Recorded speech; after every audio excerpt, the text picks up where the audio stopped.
Good morning everyone, sorry I am a little bit late. It's a bit gloomy this morning, September really feels like it's here. It was harder to get up, don't know about you.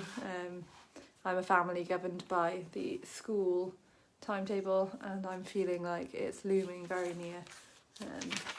Anyway, we are in Mark chapter 6, there it is, and I'm reading from verse 14 to 21. So, here we go. King Herod heard about this, for Jesus' name had become well known. Some were saying, John the Baptist has been raised from the dead, and that is why miraculous powers are at work in him. Others said, he is Elijah, and still others claimed he is a prophet like one of the prophets of long ago. But when Herod heard this, he said, John, whom I beheaded, has been raised from the dead. For Herod himself had given orders to have John arrested, and he had him bound and put in prison. He did this because of Herodias, his brother Philip's wife, whom he had married. For John had been saying to Herod, it is not lawful for you to have your brother's wife. So Herodias nursed a grudge against John and wanted to kill him. But she was not able to, because Herod feared John and protected him, knowing him to be a righteous and holy man. When Herod heard John, he was greatly puzzled, yet he liked to listen to him.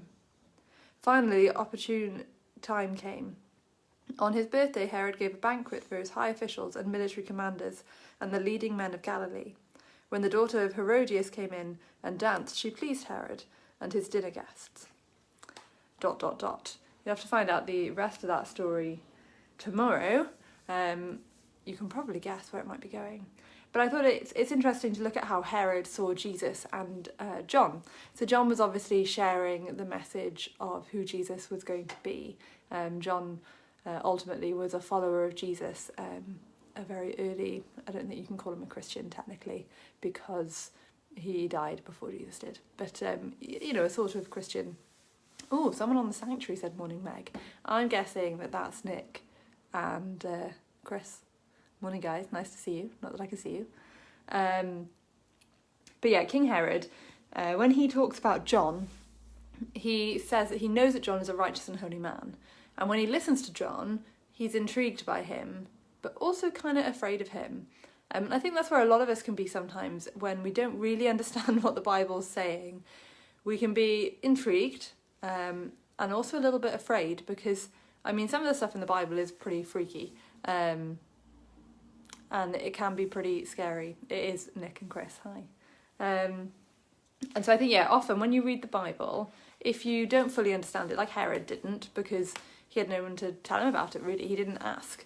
If you don't ask, if you don't, try and find out what it means, it can be kind of scary. And so Herod has this kind of mixture of wanting to know more, but also being afraid. And so I think my message for you today is don't be like Herod. Don't be too afraid to ask a question. Don't be too afraid to say to someone, hey, I read this bit in the Bible and it just doesn't make sense to me and it kind of freaked me out. Can you help me understand it? Because most of us who do read the Bible and do try to understand it, because we don't understand it all, love to talk about it and love to explain it, because we love also trying to find out what it means. So yeah, don't be Herod today. Ask questions. Find someone who knows more than you, and whether that means you're a Christian, you find a Christian who knows more than you, or whether you're not a Christian and you just look for your Christian friend, find someone and ask them, say, hey, I don't get it, because they'd love to talk to you about it.